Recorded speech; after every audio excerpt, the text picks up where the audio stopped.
সবাই কেমন আছো? প্রেস সাধক ডেইলি ব্লগ আর একটি নতুন ব্লগে তোমাদের সবাইকে স্বাগত। আজ হচ্ছে সোমবার আর এখন কটা বাজে? 7টা বাজে। আজকে এখন থেকে ব্লগটা স্টার্ট করছি সন্ধ্যে 7টা বাজে, কেননা সকাল থেকে শরীরটা ভালো ছিল না। সারাদিন মানে উঠেছি, সকাল থেকে কিছু খাইনি, দুপুরবেলা দুটো খেয়েছিলাম শুধু, কালকে রান্নাবান্না সব ছিল, তো খেয়ে শুয়েই ছিলাম। শরীরটা কাল থেকেই খারাপ, ওই জন্য ব্লগ বানাইনি। ওর বাবা বেরিয়েছিল, এইসব এসছে, আজ তাড়াতাড়ি আসতে বলেছিলাম, এসেছে। আর এখন চা করছি, খাবো। আর আজকে তো বিবাহবার্ষিকী, কিন্তু বিবাহবার্ষিকী যা অবস্থা কিছুই হয়নি। আর সকালবেলা যা হোক করে কোনো রকমে বিছানা তুলে ছেলেটাকে খেতে দিয়ে ওকে স্নান টান করিয়ে ও যা করেছি, আমি না কিছু করেছি, যা জল ভরেছি এই জল ফল ভরেছি। ঘরটা বিছানাটা আবার গুছোতে হবে। শুয়েছিলাম দুপুরবেলা, বেশ ভালো ঘুমটা হয়েছে, দুজন মিলে ঘুমিয়েছিলাম। তবে ও পড়তে গেছে। আর এইসবে এই ওর বাবা আসতে চা করছি আর কি, নাস্তা নিয়ে এসছি। আর রান্না বান্না করবো, বাইরে যাবো বলেছিলাম, তাই বললাম দরকার নেই সেই বাইরের খাবার খেয়ে আবার যদি শরীর খারাপ করে, তো ওই জন্য রান্নাবান্না করবো। চলো কি করছি দেখাই। চা বসিয়েছি, তবে এলাচ দিতে হবে চাটা, তো এলাচটা দিয়ে চাটা ফুটুক। আর এখানে বার করি প্লেটের পাতায় দিয়ে ওরা পাও নিয়ে এসছে। ও আজ খাবার কিছু নিয়ে যায় না, বা খাবার সবই ছিল, বলেছিলাম তুমি ভাত তরকারি নিয়ে যাও, কিন্তু নিয়ে যায়নি, সকালবেলা চলে গেছে। ওই জন্য আমিও সকাল থেকে কিচ্ছু খাইনি। দুপুরবেলা শুধু একটু খিদে পাচ্ছিলো, মাথা যন্ত্রণা করছিল, ওই জন্য তরকারি আর ভাত আর এক পিস মাছ দিয়ে একটু ভাত খেয়েছিলাম। এখনও 2 পিস মাছ, এঁচড়ের তরকারি সব ফ্রিজে পড়ে আছে। এই যে আজকে দেখেছো এটা কোথা থেকে এনেছো বড় বাবুটা? স্টেশন থেকে না? যে এখন এই সময় না কাঁচা আম দেয়, ভালো লাগে। এখানে একটা আম পাওয়া যায়, তোতাপুলি আম, এরকম লম্বা লম্বা হয় আমগুলো, নিয়ে আসবো, দেখাবো একদিন। সেই আম দেয় এটা মিষ্টি আমটা, না টক মিষ্টি আর কি, খুব মিষ্টি না, খুব টকও না। ভেবেছিলাম কেক আনবো, তারপরে জামা কাপড় নতুন পরবো, এটা করবো ওটা করবো, আর শরীর খারাপ হয়ে সব কিছু গন্ডগোল হয়ে গেছে। যাকে আর কিছু করবো না, শুধু রান্নাবান্নাটাই করবো। কেক আর আনবো না, জন্মদিনের দিন কেক আনবো, কারণ ওই জামা কাপড় পরার মতো এখন আর অবস্থা নেই। ভালো হয়েছে না, আবার নতুন কে জামা কাপড় পরবে এখন। দেখি পাশ আরো চা আনছি, তো এটা খা। আর বিছানাটা বাবু ঘুমোচ্ছিল, তো গামছাটা এখানে কে রাখলো? তুমি রাখলে? গামছা সর ওখান থেকে। বিছানাটা গোছানোই আছে, একটু ঠিক করে গুছিয়ে দেবো, আর পাপা গুছিয়ে দেবো বিছানাটা। হ্যাঁ, জলটা ভরা হয়েছে, জামা কাপড় দেখো ভেজানো পড়ে আছে। হয়ে গেছে চাটা, চলো ঢেলে ফেলি। আর এখানে আমি এই যে রাইস বানাবো না, ফ্রায়েড রাইস, আর করবো কি বলে ওই মটন একটু, তো এটা কেটে রেখেছি। আর মটনটা আনবে, তারপর করবো মটনের জন্য পেঁয়াজ টমেটো আদা রসুন এগুলো কাটতে হবে। তার আগে ঢালি, চলো। প্রত্যেক বছর বানাই না, মানে সেলিব্রেট করি না, এবছর ভাবলাম করবো। প্রত্যেক বছর নানা কারণে, যে কোনো কারণে মোট কথা হয়ে ওঠে না, বা কোনো সময় হয়তো ইচ্ছা হলো বাইরে খেয়ে চলে এলাম, এরম। তো এবারে ভাবলাম যে করব, কিন্তু এবারেও সেই একই অবস্থা। তো চলো এগুলো, চা ঢালা হয়ে গেছে, বান্ধবীটা আছে ওকে একটু দেবো, আর আমরা দুজন খাবো। বাবু তো টিউশন গেছে, তাহলে চাটা খাইয়ে গে তারপর আসছে আবার। ওই স্নান টান করে শ্যাম্পু ট্যাম্পু করলাম। আর এদিকে বিছানা সব গুছানো হয়ে গেছে, গুছিয়ে গেছে সব। এবার পেঁয়াজ আদা রসুনগুলো কাটি, ওর পাপা গেছে মাংস আনতে, মাটন আনতে গেছে, ওগুলো কেটে নিই। আর ওগুলো তো রেডি আছে, আগে একবারে কেটে কুটে নিয়ে তারপরে একবারে বসাবো। তো চলো করে নিই। আমাদের আজকে হচ্ছে 11তম বিবাহবার্ষিকী। দেখতে দেখতে 11টা বছর কেটে গেল। ছেলে 8 বছর পূর্ণ হয়ে গেল বাবুর, আর আমাদের 11 বছর হয়ে গেল। সময় কত তাড়াতাড়ি পেরিয়ে যায় না। সময় মানুষ হাজার চাইলেও সময়কে বেঁধে রাখতে পারবে না। সময়ের মতো কাজ করে যাবে। মনে হয় যেন এই তো সেদিন হলো, সেদিন বিয়ে হলো, আর এই মধ্যেই দেখতে দেখতে 11 বছর কেটে গেল। চলো, সব রকম মিলিয়ে কাটলো, সুখ দুঃখ ঝগড়া ভালোবাসা সবই আছে, সব মিলিয়ে 11 বছর কেটে গেল। আরও কত বছর কাটবে তার নেই ঠিক, আরও দেখতে দেখতে আরও অনেক বছর কেটে যাবে এইভাবেই। তখন মনে হবে বাবা এত বছর হয়ে গেল। তো এটাই হচ্ছে জীবন। তো চলো রান্না বান্না, শরীরটা সকাল থেকে ভালো থাকলে একটু ভালো হতো, এতক্ষণে সব হয়তো কমপ্লিট হয়ে যেত। তো চলো আমি আগে এইগুলো কাটি, কি বলে আলু পেঁয়াজ টিয়াজগুলো কেটে নিই। প্রচণ্ড এই সবে চান করে বেরিয়েছি, অবস্থা দেখো না। একটা থালা নিতে এসেছি, নিয়ে কেটে নিই আগে, তারপর আবার আসছি। বাবু এলো পরে থেকে, এসে এই গার্ডেন গেল। তো চলো পরে কথা বলছি আবার। এখন সব নিয়ে বসে পড়েছি কাটতে, কাটে এগুলো। আর বাবু এলো, এসে একবার বল ফল নিয়ে গেল। এগুলো রসুন আদা এগুলো কাটতে হবে। আদা রসুনের পেস্ট আছে এনেছি, কিন্তু এবারে না বড় একটা নিয়েছি, 1 কেজি যে এটা পাওয়া যায় বোতলটা, সেটা নিয়ে এসেছি। কিন্তু পেস্টটা দিলে ভালো হবে না, ওই জন্য এটা কাটবো। আর এখানে আলু পেঁয়াজ কেটে নেবো, ব্যাস। ওর বাবা সামনে ফোন করেছিল, সামনে দোকানটা ছিল, সেখানে পায়নি। দূরে একটা দোকান আছে, ওখানে গেছে আর কি। এবার আসবে, যাবে। কি নিতে আসছিস? যাও, আর এবার তাড়াতাড়ি চলে আসবে, 8টা বাজতে, 8:30 বাজতে যায়। শোনো, হ্যাঁ বলো। আমার 50 রুপিস দাও।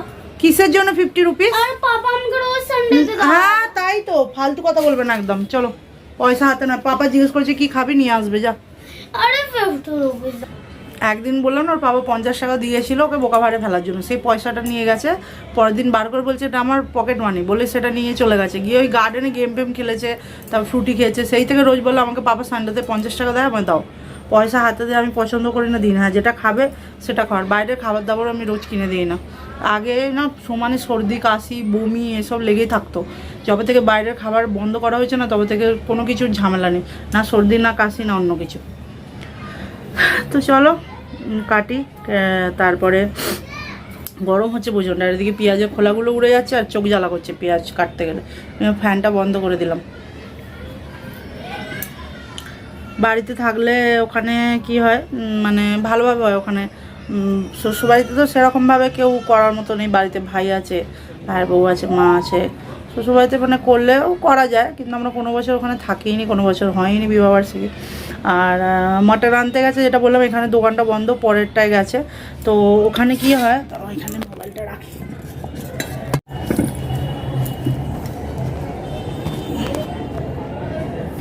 তো সামনে যে দোকানটা আসছে ওটাতে মানে কাছে এই দোকানটা, ওখান থেকে কোনোদিন আনিনি। যেটা দূরে গেছে ওই দোকানটা থেকে একবার এনেছিলাম, ভালোই। তবে এখানে না বাড়ির কলকাতার মতো মাটন পাওয়া যায় না। তো ওই তবু খেতে ইচ্ছা করলে খেতে হয় মাঝে মাঝে, এই জন্য খুব একটা আনিও না। খুব কম, যখন খুব খেতে ইচ্ছা করে তখন নিয়ে আসি, তাছাড়া আনি না।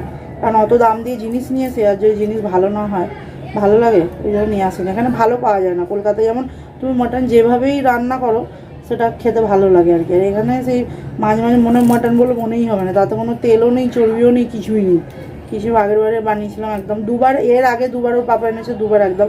আগে ভালোই আনতো, কিন্তু ওই একই দোকান থেকে আনে, এখন নয় বাজে রাখে, কোয়ালিটিটা ভালো রাখে না, তো ভালো হয়নি। ওই জন্য এবার বললাম যে অন্য দোকান থেকে নিয়ে আসো। তো বাবা এই কদিন কলকাতা থেকে আসার পর থেকে না তাড়াতাড়ি, নাহলে মাঝে সাঝে শরীর খারাপ হলে বা কোনো সময় যদি বলতাম যে আজকে তাড়াতাড়ি বাড়ি চলে আসবে, তো তাড়াতাড়ি চলে আসতো। তো কলকাতা থেকে আসার পর থেকে যেহেতু অতদিন ছুটি হয়েছে, ওই জন্য কামাইও করে না, শরীর খারাপ থাকলেও ওষুধ খেয়ে চলে যায়, জ্বর থাকলেও জ্বর গাড়ি ওষুধ খেয়ে কাজে চলে যায়। আর আসে না, দিয়ে বললাম যে এসো, শরীরটা ভালো না, তো এসেছে তাড়াতাড়ি।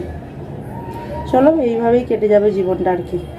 11টা বছর কেটে গেল, আরও কেটে যাবে তোমাদের আশীর্বাদে, ভালোবাসায়, গুরুজনদের আশীর্বাদে, বাবা মার ভালোবাসায়, আশীর্বাদে, সবেতেই গুরুজনদের আশীর্বাদে, ছোটোদের ভালোবাসা আর বাবা মার আশীর্বাদ ভালোবাসা সবই আছে। সবেতেই জীবনটা ভালোভাবেই যেমনভাবে কাটছে ভালোভাবেই কাটছে, খারাপ তো নেই, ভালোই আছে। তো চলো এইভাবেই কেটে যাবে। যে কোনো পরিস্থিতিতে মানুষকে হাসি খুশি থাকলেই জীবনটা সুন্দর হয়ে যায়। কারণ সব সময় তো মানুষের সময় ভালো যায় না, বলো। সময় একই রকম যায় না, কখনো ভালো কখনো খারাপ। সব পরিস্থিতিটাকে মানিয়ে নিতে জানলেই জীবনটা সুন্দর হয়ে যায়। পরিস্থিতির সঙ্গে যদি মানে লড়াই করতে যাও, যে এই সময় এই পরিস্থিতিটা কেন হবে, খারাপ সময়টা কেন আসবে, ভালো সময় সব সময় থাকবে, বা ভালো সময়টা সারা জীবন এই রকমই যেন থাকে, সেটা তো আর হয় না। পরিস্থিতি বানিয়ে নিতে শিখলেই না জীবনটা দেখেছি অনেক সুন্দর হয়ে যায়। আর এটা সবসময় সবাই মানে যত দিন যায়, ম্যাচুরিটিটা যখন আসে তখনই মানুষ বুঝতে পারে। প্রথম তার কিছু, যখন বিয়ে হয় তখন আমার 17 বছর বয়স, সবে উচ্চ মাধ্যমিক পরীক্ষা দিয়েছি, রেজাল্ট তখনও আউট হয়নি। আমার বিয়ে হয়েছে এই তো মে মাসের 6 তারিখে, আর আমাদের রেজাল্ট আউট ছিল, রেজাল্ট হয়ে বেরিয়েছিল মে মাসের শেষা করে। আর 6 তারিখে বিয়ে হয়েছে, বিবাহবার্ষিকী বিয়ে হয়েছিল, আর 9 তারিখে আমার জন্মদিন। তো তো তখন অত যখন বিয়ে হয়েছিল তখন কিছুই মানে ম্যাচুরিটিকে কাকে বলে যায় ছাড়ো, সব কিছু মানিয়ে নেওয়াই বলো বা যে কোনো জিনিস মেনে নেওয়া বলো, যে কোনো পরিস্থিতির সঙ্গে নিজেকে খাপ খাইয়ে নিতে কোনো কিছুই পারতাম না। যত দিন গেছে থেকে থেকে এবার আস্তে আস্তে সব কিছুই শিখে গেছি। সময়ের সঙ্গে সঙ্গে মানুষ ঠিকই সব কিছু মানিয়ে নিতে, বুঝতে, সবই করতে শিখে যায়। আরও যত সময় যাবে আরও সব কিছু মানিয়ে নিতে, পরিস্থিতিকে বুঝতে সবই হবে, শেখা যাবে। প্রথম প্রথম খুবই অসুবিধা হয়েছিল। এখন আর সেই সব কথা ভাবলে মানে হাসিও পায়, আবার মাঝে মাঝে খারাপও লাগে। বেশিরভাগ সময় হাসি পায় যে সত্যি এরকম সময়টাও গেছে জীবনে। বিয়ে হয়েছিল আমাদের 4 মাস ওখানে ছিলাম। মে মাসে বিয়ে হয়েছিল আর আমরা এখানে চলে এসেছিলাম সেপ্টেম্বরের শেষা করে, মানে সেপ্টেম্বর তো, হ্যাঁ সেপ্টেম্বর, দুর্গাপুজোর আগে আমরা এখানে চলে আসি বিয়ে 4 মাস পর। হঠাৎ করেই আসা, সেই নিয়ে খুব আমার বাপি মাও খুব ইয়ে করেছিল, না যেতে হবে না। আর ওর মাও খুব ইয়ে করেছিল, না জানিয়ে তুমি বলো না। আর আমিও সত্যি নিজে কিছু জানতাম না, হঠাৎ করেই আসা। ওর পাপা বিয়ের আগে এখানেই থাকতো, তারপরে চলে গিয়েছিলো। এখানে আসার কোনো কিছু ঠিক ছিল না, তারপরে ডিসাইড করলো যে আসবে। সে যে কোনো কারণেই হোক আসতে হয়েছে আবার। ও তো আছেই অনেক দিন থেকে, আর আমারও 10-11টা বছর এখানে কেটে গেল বাড়ির বাইরে। জীবনে কোনো দিন মা বাবাকে ছেড়ে জীবনে কোনো দিন আমি কোথাও মানে বাড়ির দূরে গিয়ে কোথাও থাকিনি। হ্যাঁ, মাসির বাড়ি মামার বাড়ি গিয়ে যেতাম গ্রীষ্মকালে ছুটি পড়লে। তো এই এত দূরে জীবনে প্রথম, কী ভয় লাগছিল প্রথম যখন আর এখন তো অভ্যাস হয়ে গেছে। প্রথম খুব কষ্ট হতো। কোনো অনুষ্ঠান হলে কিছু হলে মা ফোন করতো, বলতো আজকে এখানে এটা হচ্ছে। তো খুব বসে বসে একাই বাড়িতে, ও তো চলে বেরিয়ে যেত আগে, আরও যেখানে ডিউটি করতো আর কি, যে অফিসে কাজ করতো আগে, তো সেখানে সেই সকাল বেরোতো 8টার সময়, বাড়ি আসতো রাত্রি 10টায়। এখন তো সকালবেলা ওই 9:45-10টার সময় বেরোয়, 8:30 15টা নাগাদ বাড়ি চলে আসে, তাড়াতাড়ি চলে আসে। আগে দেরি করে আসতো, তখন বাবুও ছিল না। বাবু হওয়ার পর থেকে অতটা আর হতো না, কিন্তু বাবু হওয়ার আগে না খুব খারাপ লাগতো, সারাদিন একা।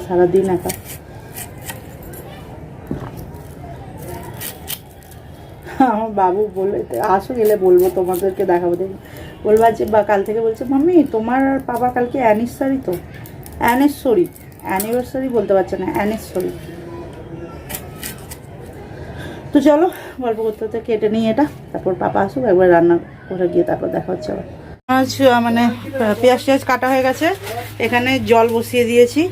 এবার জলেতে এখানে কী দেবো দেখো, তেজপাতা, দালচিনি, 4-5টা ছোটো এলাচ, আর এই 4-5টা লবঙ্গ, আর কটা দিয়ে দিই লবঙ্গ, 4-5টাতে এই কটা লবঙ্গ। তো এবার এইগুলোতে হোক, জলটা ফুটুক, আর বাকি এগুলো সব বার করে রেখেছি, মাংসতে ফোড়নে লাগবে।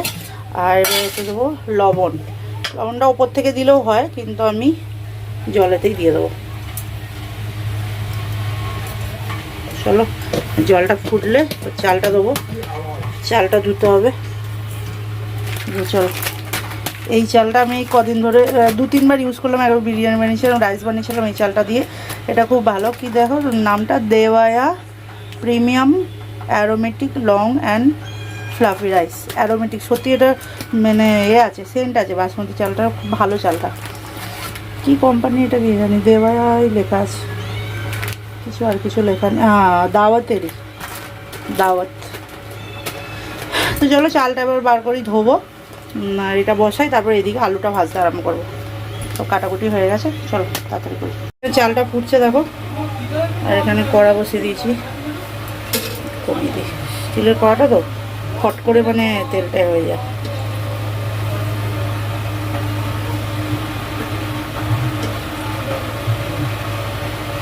তো আগে সবজিগুলো ভেজে নিই, আর একবারে দুটো কাজ করতে হবে তাড়াহুড়ো করে। সবজিগুলো আগে ভাজবো, তারপর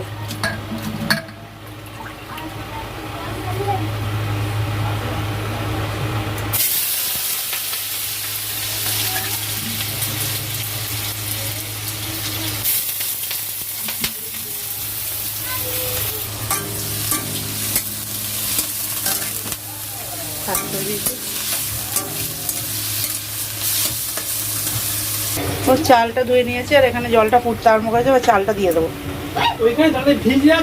দেখো এখানে সব সবজিগুলো ভেজে নিয়েছি, এবার তুলে নিই। গ্যাসটা স্লো তো একটু টাইম লাগলো। এবার ভাতটাও হয়েই এসছে, কমিয়ে দিয়েছে। আগে সবজিগুলো তুলে নিই, তারপর ভাতটাই করবো। ভাতটা আর একটু হবে, একটু শক্ত শক্ত আছে। আর এই যে কিশমিশটা কালকে ডিমার্ট থেকে আনতে ভুলে গেছি, ওর বাবা নিয়ে এলো এখানে 50 গ্রাম না 100। আর এই যে কাজুর প্যাকেটটা ডিমার্ট থেকে এনেছি, কাজুটা সুবিধা হয়। এটা 400 টাকা প্যাকেট, 500 আর কি, তো সুবিধা হয়। তো এটা ডাইরেক্ট ভেজে নেবো।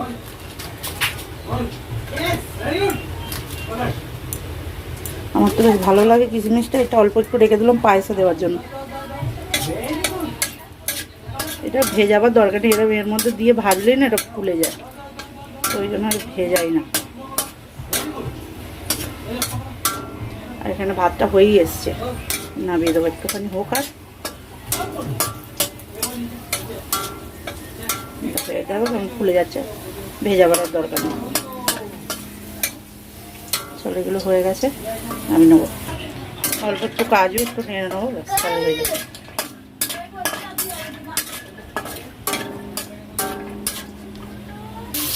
তারপর এখানে আলুটা ভাজতে দিয়ে দিয়েছি, আলুটা ভাজা হোক। এখানে কাজু কিশমিশ যেটা ভাজা হয়ে গেছে, ভাতটা হয়ে গেছে, ভাতটা ছেঁকে নেবো। এই যে এর মধ্যে ছাঁকবো ভাতটা। আলুটা ভাজা হোক এখানে, আর ভাতটা আমি ছেঁকে নেবো। ভাতটা ছেঁকে ওপরেগুলো রেখে একটু ঠান্ডা করতে দিয়ে দেবো, ওখানে ঘরে রেখে আসবো। এটা নিয়ে না খুব সুবিধা হয়েছে জানো, নাহলে ভাত ফাত ইয়ে করার না বড্ড অসুবিধা হয়েছে।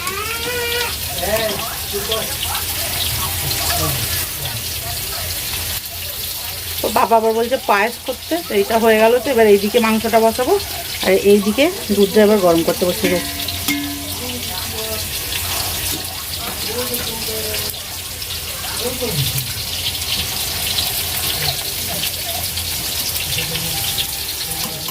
সবজিগুলো এর মধ্যে দিয়ে দিয়েছি, আর মিশিয়ে নেবো। তারপর ওপর থেকে চিনি, গুঁড়ো চিনি আর একটু ভাজা মশলা ছড়িয়ে দেবো, তাহলেই রেডি হয়ে যাবে।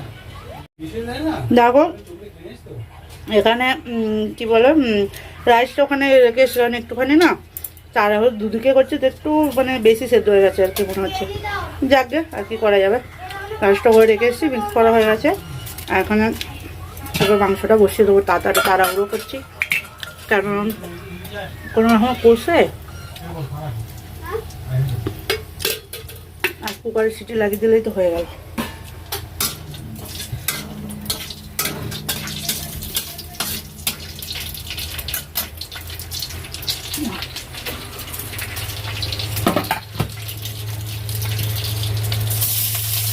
মশলাটা পেশা হয়ে গেছে। এখানে আদা রসুন ধনে পাতা, অল্প একটু পেঁয়াজ আর টমেটো আর অল্প একটু জিরে দিয়ে পিষে নিচ্ছি।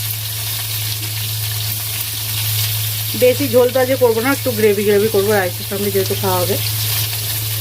একটু দেরি হয়ে গেল আসলে, ঠিক আছে আর কি করবো।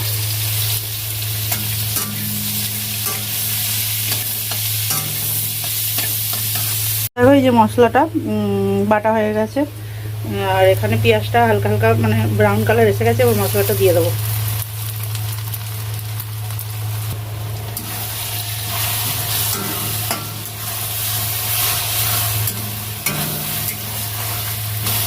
ভালো করে মশলাটা এবার কষাবো।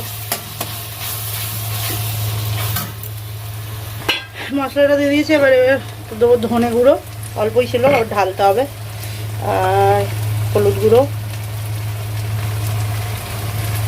লঙ্কা গুঁড়োটা বেশি করে দেবো, একটু ঝাল ঝাল লাল লাল যাতে হয় আর কি।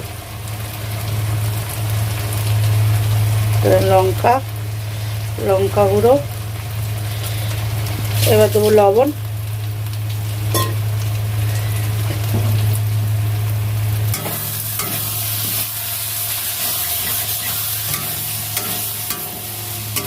গ্যাসটা বাড়ানোর থেকে চাই।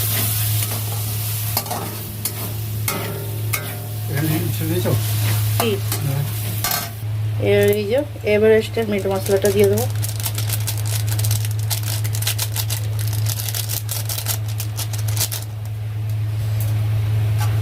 দিয়ে ভালো করে মশলাটা এবার কষাবো।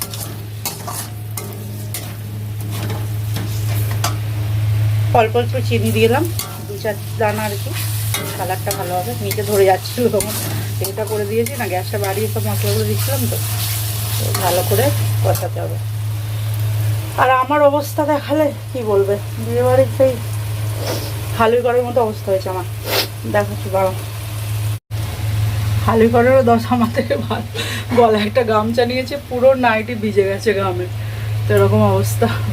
প্রচণ্ড গরম, এত গরম, একটু হাওয়া দিচ্ছে না আজকে, নাহলে এই জ্বালাটা দিয়ে ভালো হাওয়া আসে, একটু হাওয়া দিচ্ছে না, কিছু না।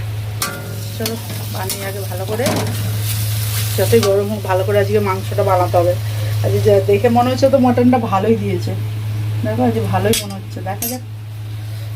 চল বানিয়ে নিয়ে তাদের মশলাটা কষানো হয়ে গেছে, তেল ছেড়ে দিয়েছে, এবার মাংসটা দিয়ে দিয়েছি, দিয়ে ভালো করে কষাবো, খানিকক্ষণ বেশিক্ষণ ধরে কষাবো, কষিয়ে তারপর কুকারে দেবো।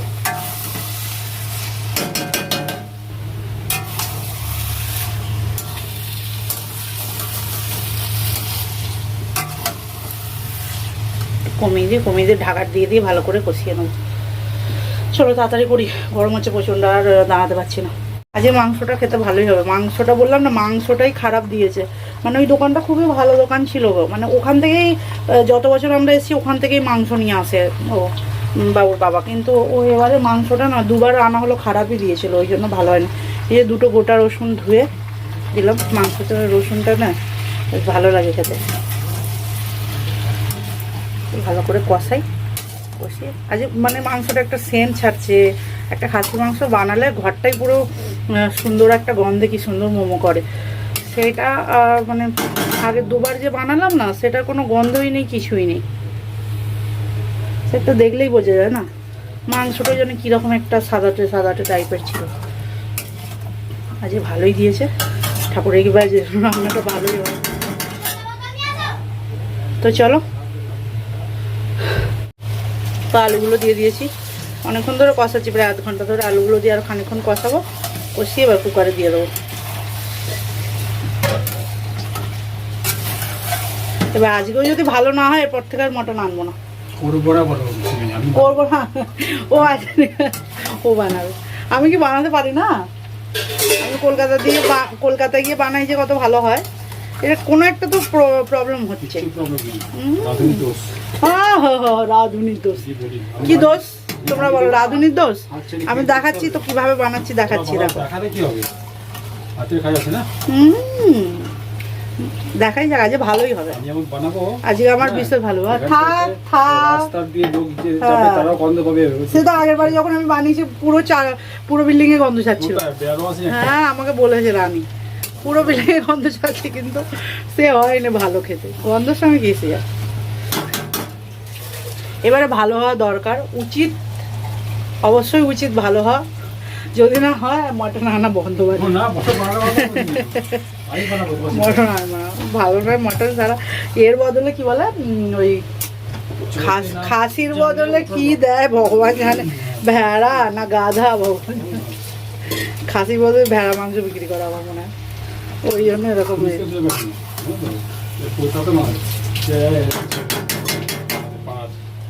তাই তো সবাই করে উল্টে যাচ্ছে, পুলিশ কেস জানতে পারলে তো পুলিশ কেস করবে, আর যদি জানতেই না পারে তাহলে কিসে পুলিশ কেস? এখানকার লোকেরা বুঝতেই পারবে না, ওরা এটা খেয়েই অভ্যস্ত, ওরা বুঝবে কি করে? যাকে ঠাকুর করুক, ভালোই হোক। চলো এটা হোক, আর দাও না কোল্ড ড্রিঙ্কসটা, কোল্ড ড্রিঙ্কস একটু খাই, প্রচণ্ড গরম হচ্ছে। এটা কুকারে দিয়ে গিয়ে আমাকে আগে বসতে হবে, আমার অবস্থা পুরো ভিজে গেছি, পুরো ভিজে গেছি। এই যে কোকা কোলা খাই একটু, খাবার পরও খেতে হবে, এখন একটু করে খাওয়া হোক। যা গরম হচ্ছে, খুব ভালো করেছে। আমি আনি না এখন কোল্ড ড্রিঙ্কস, কিন্তু এবারে বললাম যেন নিয়ে যাই, গরমের জন্য নিয়ে এসেছি। মনে হয় যেন কিছু একটা ঠান্ডা ঠান্ডা খাই, এত কষ্ট হয় গরমে বলার কথা না। আর বাইরে আমিও কিনে খাই না, ছেলেটাকেও দেওয়া হয় না, কোথাও খাবার খেতে গেলে তখন দেওয়া হয়, তাছাড়া দিই না, খাওয়া বন্ধই করে দিয়েছি। ধরো এটা রাখো, বাইরে এখন বাইরের জাঙ্ক ফুড খাওয়া আর এইসব কোল্ড ড্রিঙ্কস খাওয়া এখন অনেক, মানে আগের থেকে এখন ধরতে গেলে 100%-এর মধ্যে 20% আমরা খাই, তাছাড়া 80% বন্ধ করে দিয়েছি। এটা বাবু, এটা তোমার। আর এটা আমার হয়ে গেছে, এবার এটা কুকারে দিয়ে দেবো। চলো পাখা তলায় বসি, আর পাচ্ছি না অবস্থা, আর পারি আর ভালো লাগছে, পুরো ভিজে গেছি। চলো পাখা তলায় বস।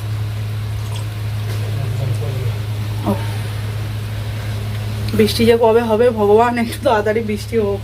আর এবারে আমার মনে হয় তো প্রচণ্ড বৃষ্টি হবে, যে হারে গরমটা পড়েছে বলার কথা না। চলো এটা কুকারে দিই, কুকারে দিই, তারপর গিয়ে ওখানে বসে আসছি আবার। মামি পাপার কি Sorry. কি আর বল ভালো করে। And married anniversary. অ্যানিসরিটা তুই কেন বলছিস? Married anniversary. অ্যানিসরিটা কি? অ্যানিসরি তো তুমি তাহলে মম্মিকে কিছু গিফট দিলে না বাবা? কি গিফট দেবে না? পাপাও গিফট দেয় না, ছেলেও গিফট দেয় না। বাবা বলছে আইসক্রিম আনবো, আহা হা আইসক্রিম গিফট, তাই তো? হ্যাঁ বাবার পাও খাইয়েছে, আইসক্রিম দিয়ে দেবে, গিফট হয়ে গেল। আমি না, চলো হ্যাঁ, তো গিফটের আমি আশা করি দেবো। না, কিছু দিতে হবে না তোমার। আমি দেবো, শোনা তো আমি দেবো চুল। গুড়। এহ, চলো আসছি পরে আবার। দেখো হয়ে গেছে, আজকে ভালোই হয়েছে, সেন্টটাও খুব ভালো ছাড়ছে আর কালারটাও দারুণ এসছে, ভালোই হয়েছে। তো চলো, আর পায়েসটা হচ্ছে, একটু পরে খাওয়া দাওয়া করবো, এখন করবো না। আর রাইসটা দেখাই তোমার দাও, এখানে আছে রাইসটা, একটু ভাতটা বেশি সিদ্ধ হয়ে গেছে, যাক গে ঠিকই আছে। এই যে রাইসটা,